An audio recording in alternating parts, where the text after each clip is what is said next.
Qué bueno que pueda continuar con nosotros en Acción 10 en la mañana y en nuestro segmento de debates y soluciones. Como siempre traemos a este panel un poco de información, un poco de análisis en lo que concierne a la crisis que enfrenta nuestro país. Hay un panorama bastante desolador en lugar de alentador. Según diarios nacionales se prevé que unas 66,000 personas más, o cuidado, casi llegando a las 80,000, puedan también perder su empleo en los próximos días, en los próximos meses, de no solucionarse con total prontitud la situación que enfrenta Nicaragua. Pero hemos visto un diálogo que se ha vuelto una situación bastante cansada, que no genera nada de expectativas positivas ni esperanzas para algunos sectores. Para otros dicen que sí se debe continuar en esa mesa porque es la única alternativa de solución pacífica a la crisis de Nicaragua. Y estamos hoy con una invitada que nos acompaña para analizar un poco acerca de esto, pero también el papel de la clase política de Nicaragua en cuanto a la situación de nuestro país. Michelle. Así es, Jocelyn, se encuentra con nosotros Kitty Monterrey, presidenta del partido C por L, con quien estaremos abordando todos estos temas y las esperanzas que están puestas en el diálogo nacional, en esta mesa de negociación para ir saliendo de la crisis política y económica. Bienvenida, doña Kitty, gracias por estar aquí en Acción 10 en la mañana. Hemos visto que poco a poco, dicen los miembros de la Alianza Cívica, que están bastante positivos, que pronto se va a solucionar el tema de la implementación de los acuerdos de marzo. ¿Usted confía aún en este trabajo que está haciendo la Alianza y que está haciendo el gobierno para ir saliendo de la crisis? Bueno, en primer lugar, muchísimas gracias por la invitación. La confianza es una palabra un poquito amplia. Nosotros y yo, de carácter personal y también como presidente de este partido, creemos que el diálogo es la única alternativa que tenemos. Con sus aciertos y sus desaciertos, porque han habido de ambos, creemos de que la solución pacífica es la que necesita Nicaragua y esa pasa por esta mesa de negociación. Lo que creemos es que se deben, visto desde afuera, enfocar en priorizar los temas. Y realmente la prioridad, creo, no solo para mí, sino para todo Nicaragua, es la liberación de los presos políticos.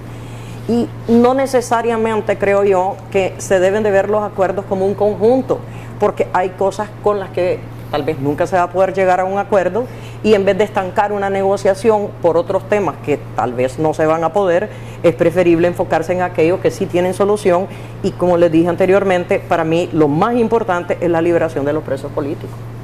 ¿Eso debería de darse en qué tiempo, en qué periodo? ¿Está dispuesto, según algunos analistas del gobierno, a llevar esto a un estado agónico y llevar a los límites de junio, que es el plazo que justamente se dio como parte de ese tiempo de 90 días que se evaluó en este acuerdo? Pero hemos escuchado esto de la implementación y de cómo ha representado una traba. En sí no se ha podido avanzar. Pero si ustedes recuerdan, los delegados de la mesa del diálogo por la alianza aceptaron los 90 días. Entonces ya ese es un acuerdo. Son 90 días que se le dio al gobierno para cumplir. Si me preguntan a mí, a cómo los echaron presos, los podían liberar, porque realmente sabemos todos aquí de que aquí medio Nicaragua más estamos, porque me voy a incluir, acusados de terroristas y de golpistas y de todo lo demás. Y por lo tanto, toda la ilegalidad de sus detenciones debieran de poderse revertir. Sin embargo, al llegar a un acuerdo en una mesa del diálogo en la que dijeron 90 días, yo creo que debemos de apoyar a la alianza porque ese fue el acuerdo y esperar. Ahora, llegar al filo de la navaja a los 90 días yo creo que sería un enorme error. Entiendo por los medios de comunicación de que ambos testigos, tanto el nuncio apostólico como el delegado Rosadía de la OEA, pidieron una liberación para el 30 de mayo, que es el Día de las Madres. Pues sería ideal, porque yo creo que la mayoría de las familias o de las madres nicaragüenses lo que quieren tener a sus hijos, o sea, en sus casas. O sea, esta situación de los presos no puede continuar, y sobre todo no puede continuar las noticias que recibimos todos de las torturas que se dan, o sea, situaciones como la de Lucía Pineda, que está incomunicada en una celda prácticamente de castigo. O sea, estamos en siglo XXI, nosotros aquí no podemos estar aceptando torturas. O sea, encima de la represión, que torturen a los detenidos es algo inadmisible, que no hay condiciones humanas. ¿Podría ser, doña Kitty, diferente el escenario si hubiera garantes en esta mesa de negociación? Pues creo que sí, creo que los garantes aplicarían más presión, pero tengo entendido que tanto la OEA como el nuncio son, además de testigos, son garantes. No estoy segura, pero tengo entendido que para algunos de los acuerdos sí lo son. También tenemos la presencia de la Cruz Roja Internacional, que si bien es cierto, no es un garante, es un facilitador en el trámite para esa excarcelación en una primera etapa y la liberación definitiva después. Pero yo creo que sí que se necesitan garantes internacionales. Y a estas alturas, yo recuerdo programas de opinión de hace un año que decían, cualquiera que sea, que vengan, en algún momento se habló del Zika, de Vinicio Cerezo, y entonces decían primero, no, Vinicio Cerezo no, porque es amigo de Daniel Ortega, después decían otro, no importa, que venga cualquiera, pero que venga. Y yo creo que nosotros en estos momentos como país lo que queremos es una solución cívica, constitucional, que nos lleve a un proceso electoral, que es lo único que nos va a permitir que retorne la democracia a este país. Todo lo demás es perder el tiempo, en mi opinión, ¿verdad? A propósito del tema de las reformas electorales, la semana pasada visitó nuestro país uno de los miembros de la Organización de Estados Americanos para discutir con ambas partes el proceso para este trabajo que se planea hacer en los próximos 6 meses, que por cierto está atrasado por este impasse que lleva la mesa de negociación. También ayer hablábamos con Roberto Courney, miembro de Ética y Transparencia, y él explicaba que las reformas técnicas que estaría proponiendo la Organización de Estados Americanos serían suficientes para unas elecciones libres y transparentes. ¿Usted cree que este trabajo técnico que podría estar realizando la Organización de Estados Americanos sería suficiente para garantizarle a los nicaragüenses elecciones transparentes? Si ustedes recuerdan, nosotros hicimos una propuesta hace más de un año, en marzo del año pasado, para ser exacto.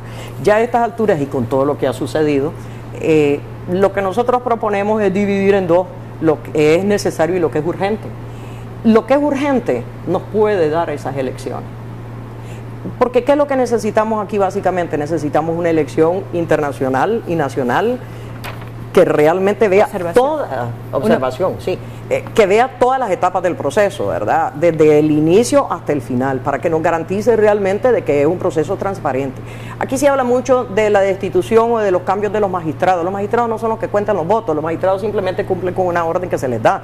O sea, aquí lo que importa realmente es lo que pasa desde la Junta Receptora de Votos hasta arriba, y sobre todo aquello en materia de los temas de cedulación, donde puede haber una depuración del padrón electoral lo suficientemente urgente, necesaria, para que nos garantice una elección confiable.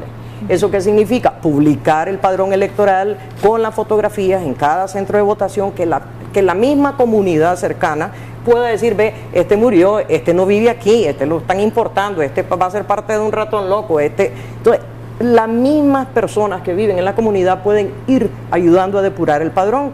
Y otra de las sugerencias que tenemos nosotros es que debieran de adquirir una aplicación informática sencilla, que es para identificar los rasgos faciales y dactilares, porque cuando uno va a sacar su cédula, deja su huella digital, obviamente le toman la fotografía, y existen aplicaciones que te permiten ver todos los registros duplicados, triplicados, etcétera, y eso podría ayudar también. Doña Kitty, ¿esta depuración del padrón electoral se podría hacer en un corto plazo, considerando que son 6 meses para las propuestas de la Organización de Estados Americanos, luego pasaría a la Asamblea Nacional para su aprobación y posteriormente se tendrían que hacer los cambios? Y si hablamos de una elección adelantada, estaríamos hablando de inicios de año, y se podría hacer esta depuración en corto tiempo. Perfectamente, perfectamente. Lo que no se podría hacer es una nueva cedulación y un instituto de cedulación independiente, que es lo que eventualmente vamos a necesitar en este país, porque aquí no es posible que la cedulación esté bajo un consejo electoral totalmente corrupto y contaminado, y donde realmente ha habido una repartidera entre partidos políticos para beneficio de ambos, y eso no puede seguir. Pero para eso no hay tiempo. Entonces nosotros lo que tenemos que hacer, creo yo, es enfocarnos en aquellas reformas electorales que nos permitan tener esas elecciones transparentes. No la perfección, pero por lo menos que la población sienta que va a ir a depositar su voto y que el voto va a ser respetado. Y eso sí se puede hacer en 6 meses. También el cambio de magistrado. Usted decía que no era tan necesario el cambio de magistrado, sin embargo es una parte muy importante, ¿no? Porque tenés que cambiar toda la directiva para luego cambiar todo el siguiente. Es que para mí es al revés. ¿verdad? Los magistrados, de nuevo, no son los que cuentan los votos. Lo que contribuye a todo esto que estamos viviendo en un Consejo Supremo Electoral es realmente como la descomposición interna en todos los niveles. Entonces, si tenés amarres en los consejos electorales municipales, en los consejos electorales departamentales, cuando yo llego a los magistrados, ya las órdenes se cumplieron a nivel de abajo. No estoy diciendo con eso que no se debieron de cambiar los magistrados. Por supuesto que ahí debiéramos de tener personas idóneas, no políticos. Fíjense bien que aunque yo he sido criticada en ese sentido por algunos políticos, porque al presidir un partido creen que debe de seguir la repartidera de los políticos en los poderes del Estado. El Consejo Supremo Electoral, y es un tema que a mí me apasiona porque yo he dedicado posiblemente los últimos 13 años de mi vida a la defensa del voto y a estudiar el padrón electoral, y sin embargo yo sería la primera en estar en contra que una persona de perfil político ocupar ese cargo, porque genera desconfianza y es lo que ha descompuesto realmente el Consejo Supremo Electoral, el convertirlo en una institución política cuando debiera de ser una institución de cedulación al servicio de la ciudadanía, un Consejo Electoral independiente, aparte, autónomo, que realmente lo que va a hacer es contar los votos, pues, o ver que los cuenten las estructuras correctamente. Según Wilfredo Navarro, en la mesa de negociación, yo escuchaba una comparecencia de él hace unos 15 días más o menos, según él dice que estaban proponiendo que fuesen la mitad de magistrados a favor del gobierno y la otra mitad de magistrados a favor de la clase política opositora, entre comillas, y un neutral, y que eso le recuerda a él el pacto entre el PLC y el FSLN. ¿Será esto cierto? Y de ser cierto, si realmente en esta mesa de negociación se está haciendo una réplica en acuerdos de un pacto, son los pactos totalmente negativos en una mesa como esta. Vean, yo no escuché esas declaraciones y obviamente no sé qué están discutiendo en la mesa de negociación. Sin embargo, de nuevo, y habiendo dicho lo anterior, yo creo que es un error. Yo creo que no se deben de incluir políticos en el Consejo Supremo Electoral. Ya es hora de que sean personas independientes. Ahora, el decir que si va a ser mitad de personas no sé, pues idóneas que se van a proponer y cómo las van a proponer, eso es una cosa muy diferente de lo que el gobierno quiera, permita o pueda, porque aquí todos estamos sujetos a la voluntad del Frente Sandinista, que es el que está en el gobierno, y obviamente ellos van a tomar las decisiones y habrá un límite a los acuerdos que se puedan llegar. Recordemos que es una mesa de negociación y por lo tanto eso no significa que van a dar, ni una parte va a dar todo, ni la otra tampoco. Entonces tenemos que esperar, pero de nuevo, yo estaría en contra de políticos en el Consejo Supremo Electoral. Doña Kitty, ¿se puede establecer en estas reformas las características necesarias para que una persona asuma un cargo como esto? Es decir, para que sean dignos representantes de una institución electoral, ¿cuáles deben ser las características? Y si nuestra ley lo plasma así o no. Es que recordemos de que para los cargos de magistrados generalmente los proponen los diputados en la Asamblea Nacional. Pues nosotros como Partido Nuevo no tenemos ningún diputado en la Asamblea Nacional. Entonces estás hablando que la mayoría de los diputados son sandinistas o son aliados del sandinismo. Y por lo tanto, pues va a ser como complicado qué tipo de personas puedan proponer. ¿Se deben entonces incluir en la ley para que los diputados puedan presentar o proponer personas idóneas? Vean, para mí no podemos hablar en estos momentos de hacer una refundación del Estado y hacer unos cambios mientras esté el Frente Sandinista en el poder, porque esos cambios o una refundación total, que es lo que nos va a devolver la democracia en algún momento, si Dios quiere, más pronto que tarde, eso le va a corresponder a un nuevo gobierno. Entonces, para mí, las propuestas que se puedan hacer, que hay concursos, hay formas de hacerlo, ¿verdad?, donde la gente puede presentar y ver y hacer algo transparente y público, porque tampoco me parece que debe ser una decisión de la alianza, no me parece que debe ser una decisión de un grupo en particular. Aquí las personas deben de poder autoproponerse o uno proponer a otro y que se seleccione lo mejor, pero cualquier selección o elección que se haga en cualquier cargo del Estado, para mí en estos momentos debe ser temporal y debe de ser algo que cumple su periodo con un nuevo gobierno, porque es ese nuevo gobierno el que va a tener que hacer los cambios que necesitamos. Hablemos, en este país. Kitty, del papel de la clase política en esta situación que enfrentamos. Muchos esperarían quizá que los partidos políticos tomen una actitud más ponderativa, es decir, más fuerte frente a la situación que enfrenta Nicaragua, no una posición de apoyo o no quizá una posición de aliado o de tiro la piedra y escondo la mano, hablándolo en el buen nicaragüense. ¿Cómo usted valora la posición que han tenido algunos partidos políticos y cómo es la que a su juicio ha tenido C4L? Que dicho sea de paso, ha sido bastante criticado de las elecciones regionales por haber participado. Ya conocemos los detalles de lo que ustedes manifestaban al respecto porque les interesa mantener ahí su personería jurídica como partido. ¿Pero qué nos podría decir al respecto? Vean, yo puedo hablar por nosotros, ¿verdad? Y de nuevo, nosotros somos un partido nuevo, pero la militancia de este partido es la que ha sufrido los mayores ataques del Frente Sandinista a lo largo de los últimos 13 años. O sea, nos han quitado 2 partidos políticos, nos destituyeron a todos los diputados en el 2016, se convirtió en una farsa electoral porque no hubo oposición en ese momento, nos ha costado mucho y aquí estamos como Ciudadanos por la Libertad. Y no voy a decir tratando de hacer las cosas diferentes, haciendo las cosas diferentes. Nosotros no estamos en la misma línea de pensamiento que los otros partidos políticos. Y aquí es falso de que nosotros no hemos estado al frente o visible. Lo que pasa es que a partir del 18 de abril aquí hay un cambio total, radical de la situación.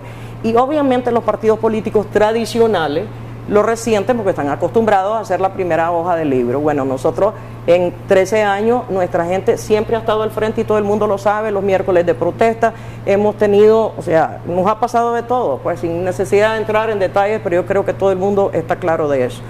Y cuando se da la desgracia del 18 de abril, las instrucciones que nosotros dimos a nivel de todo el partido, en realidad ni siquiera hubo necesidad de instrucciones, retiro lo dicho. Toda nuestra gente participó en todo y eso lo saben en todos los municipios porque eso no es algo que podés esconder. Así, todo el liderazgo local al nivel del último municipio estuvo en todas las protestas sin bandera partidaria. Porque por respeto, porque aquí no se trata de salir que aquí somos C4L, se trata de luchar por Nicaragua. Que va a llegar el momento, sí, y de hecho nosotros estamos en estos momentos haciendo una gira alrededor de todo el país presentando las reformas electorales. El fin de semana pasado se estuvo en Quilalí, se estuvo en Chontales, ya estuvimos en Granada, este fin de semana próximo vamos a Estelí, o sea, y la gente está respondiendo, pero vamos con el interés de que nuestra gente y más aquellos que se quieran sumar conozcan de lo que se necesita para hacer los cambios. Y por lo tanto somos un partido que está abierto porque creemos de que la unidad de todas las fuerzas de oposición es lo que nos va a permitir, si Dios quiere, como dije, derrotar a Daniel Varios Ortega. sectores han dicho, sobre todo analistas, que la mesa de negociación necesitaría una reingeniería, porque quienes están ahí no tienen, quizá todos, la experiencia política, la experiencia en temas de negociación como esto. ¿Podría C4L con una invitación ser parte de esta reingeniería y haría un buen papel en esta mesa? ¿Estaría ahí la parte de la experiencia política? Usted menciona que son 13 años los que llevan como partido. Sí, sin embargo, en el momento que se conformó la mesa, yo fui invitada y rehusé o no acepté, aunque agradecí la invitación, porque creo que no es el giro de un partido político en estos momentos estar en una mesa de negociación. Y voy a ser bien franca, si las cosas salen bien, pues obviamente el partido político no va a tener nada que ver, y si salen mal va a ser culpa del partido político. Así son las cosas en este país. Entonces uno tiene que ser cauteloso. Sí he pedido, porque somos el único partido como nuevo que somos, aliados de la Alianza Cívica, y he pedido una reunión con ellos, ya me contestaron, me dijeron de que sí, estamos ultimando los detalles para reunirme con los 6 titulares de la mesa del diálogo. ¿Cuál es el objetivo de esta reunión, doña Kitty? ¿Qué es lo que quisieran abordar con ellos? Nosotros como partido queremos entender un poco más de las negociaciones, los avances y por supuesto de los acuerdos a los que se puedan llegar. Ustedes mismos me preguntaban ahora al iniciar la entrevista que si la amnistía, que si esto. Es bien difícil opinar cuando solo estás viendo las cosas desde afuera y sabes de que a lo interno se discuten otras cosas. Entonces, doña Kitty, vamos a interrumpir un momento la entrevista porque queremos hacer un enlace nuevamente hasta la sesión de las Naciones Unidas, en donde ya se están leyendo recomendaciones. Vamos a dejarles brevemente con este enlace.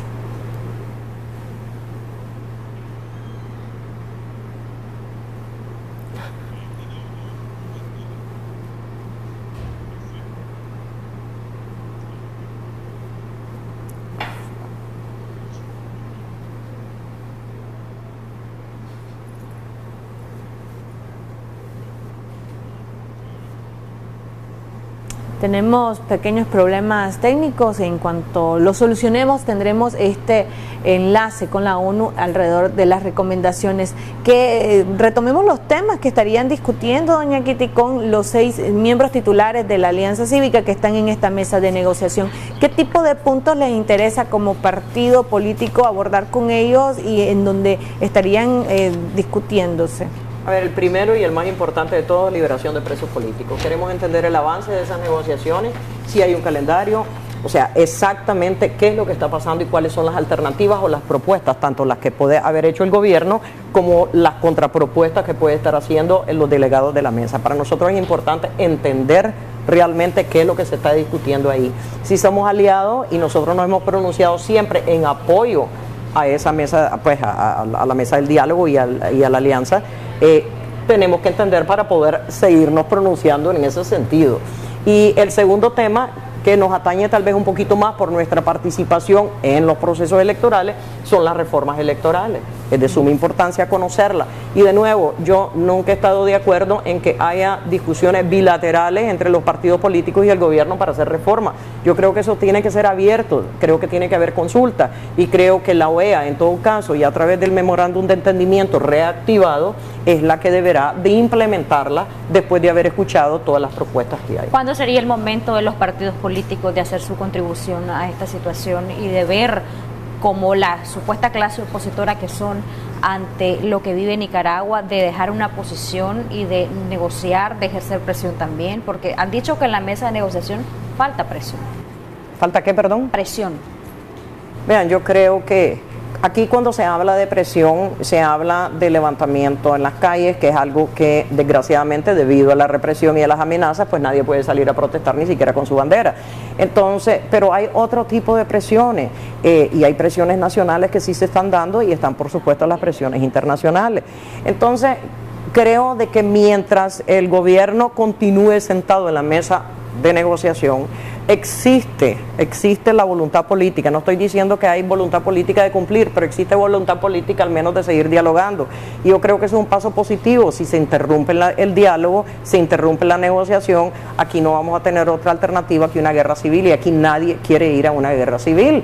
Y eso se va a dar en algún momento si nosotros no llegamos a acuerdo. Aquí todos somos nicaragüenses, tenemos que encontrar una manera de sacar el país adelante y tenemos que hacerlo por una vía cívica. Entonces, si hay personas con unas posiciones más radicales, yo no estoy de acuerdo con ellas, porque creo sinceramente de que es conversando que nos podemos entender. Que es difícil porque no se ha visto la voluntad del gobierno en ese sentido, sí es difícil, pero si te levantas de una mesa de negociación y cómo vamos a seguir las conversaciones. Ahora, en cuanto a tu pregunta de cuándo le tocará a los partidos políticos, miren, nosotros no estamos desesperados, o sea, aquí nuestra misión como partido, por lo menos la nuestra como Ciudadanos por la Libertad, es continuar fortaleciendo la organización y estar listos para darle a la población en general una opción decente y abrir las puertas para todo aquel que se quiere incorporar y hacer propuestas, porque la gente aquí se va de muy corto plazo pensando en que vamos a derrotar al Frente Sandinista. Lo más difícil no es derrotar al Frente Sandinista, con el 70% de abstención tradicional y eso que ha subido por lo sucedido en el último año, yo les apuesto de que aquí, yendo a un proceso electoral, el Frente Sandinista no creo que llegue al 30% que está acostumbrado a llegar. Entonces, pero el problema es qué va a pasar después. Una vez en el poder, ahí viene lo duro en un país que ha sufrido todo este debacle económica, o sea, todos los problemas que quedan, las familias que se han visto afectados, los muertos, los exiliados, justicia misma, aquí no vamos a tener nada hasta en el próximo gobierno y es para eso que nos tenemos que preparar. Unificación no es y estrategias, han dicho algunos sectores. ¿Y cómo se estaría avanzando de cara a eso cuando vemos a la Alianza Cívica un tanto divorciada a veces en estrategias con la UNAP? Es que para mí, y yo he sido bien dura en las posiciones con relación al UNAP, nosotros no somos aliados del UNAP y yo personalmente no reconozco al UNAP, o sea, reconozco a la Alianza Cívica. Esa es una opinión muy personal mía.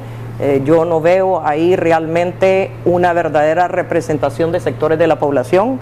Creo de que la democracia es la diversidad de opciones que se le pueda presentar a la población, pero para poder realmente presentarle esas opciones tenés que tener representatividad y si no la tenés en todo el país, no estás haciendo nada. Y aun cuando ha habido mucha confusión, los autoconvocados son autoconvocados, no pertenecen a ninguna organización y pertenecen a muchas, o sea, al mismo tiempo. En otras palabras, ahí en los famosos autoconvocados hay personas de Ciudadanos por la Libertad, hay personas de diferentes organizaciones y hay personas que no pertenecían a nada. Aquí todos somos azul y blanco. Eso no le pertenece a un grupo. ¿A su criterio le hace falta organización a esta organización, valga la redundancia, de la UNAV? Es decir, ¿le hace faltan bases en los territorios?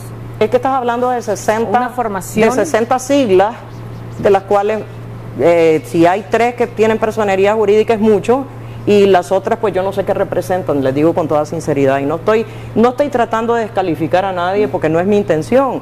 O sea, simplemente creo que la población tiene que estar clara en cuáles son las organizaciones que pueden representarlo. Entonces, eso significa de que si algunas de esas organizaciones desean convertirse en partidos políticos en el futuro, que están en todo su derecho de hacerlo, lo que yo creo es que hay estándares internacionales y regionales donde, similares a la ley electoral, que tal vez es de las pocas cosas que realmente funciona, tienen que tener una estructura en todos los municipios del país, porque ¿cómo vas a ir a un proceso electoral si no tenés una estructura municipal y departamental? Kitty, a su juicio, ¿por qué la Alianza Cívica sí es representativa y ha sido objeto también de críticas? Porque a juicio de muchos están ahí en la mesa de negociación, pero en su mayoría son empresarios, en su mayoría no son, por ejemplo, del campesinado, no son familiares de presos políticos, no son familiares de quienes han perdido la vida. ¿Por qué la alianza, a su juicio, sí tiene representatividad? Es que no es que tenga o no representatividad, la alianza se forma, como lo sabemos todos, de una manera no necesariamente proceso de una elección, y estoy hablando en sus meros inicios, ya el año pasado, y a lo largo de este año ha obtenido el respaldo y la credibilidad no solo del nivel nacional, sino de internacional. Ellos fueron los que fueron nombrados, y es irrelevante si estamos de acuerdo o no con esos nombramientos. Ellos están ahí, ellos han venido haciendo el trabajo, que no es fácil, y que tampoco es justo el estar atacándolos, porque yo no me quisiera ver necesariamente sentada negociando con un gobierno que es dificilísimo, y por lo tanto esa credibilidad que tienen es por toda la actuación a lo largo de este último año. No puedo decir si se la han ganado o si no se la han ganado, simplemente a ellos les tocó y a nosotros nos toca respaldarlos porque precisamente ellos han recibido ese respaldo y ese reconocimiento, y es nuestra obligación que el diálogo siga funcionando porque es la única salida. Por lo tanto, a la Alianza Cívica nosotros sí vamos a respetar todos los esfuerzos que se hacen. ¿No es necesaria una reingeniería en esa representación? Es que eso tendría que salir de ellos mismos. Nosotros estamos afuera de ese diálogo. El empezar a presionar a una alianza para que haga una reingeniería o haga cambios sería, a mi juicio, incorrecto. Si ellos a lo interno creen que no están funcionando, ellos debieran de proponer o de hacer sus cambios. Pero nosotros debemos de respetar el esfuerzo que se está haciendo ahí. Bueno, en su conclusión, para quienes nos están viendo en este momento, como Kitty Monterrey, pero también como presidenta de C4L. Que tenemos que tener un poquito de fe, que tenemos que pensar sobre todo en los presos políticos, que eso es lo más importante, que no se pueden poner todos los acuerdos en un solo bolsón, que yo lo vería incorrecto incluso desgastarse en aquel mundo ideal que quisiéramos todos, que no se va a poder conseguir en una mesa de diálogo, y que se debieran de enfocar en etapas que realmente se pueden cumplir, siendo para mí por lo menos las dos más importantes: los presos políticos, las reformas electorales para ir a un proceso electoral. Eso para nosotros es lo más importante. Muchas gracias por habernos acompañado. Muchísimas gracias, doña Kitty. Gracias a ustedes por la invitación, de veras. Siempre bienvenida. Vamos a hacer una pausa. Así es, hacemos una pausa comercial y ya regresamos con más de su revista Acción 10 en la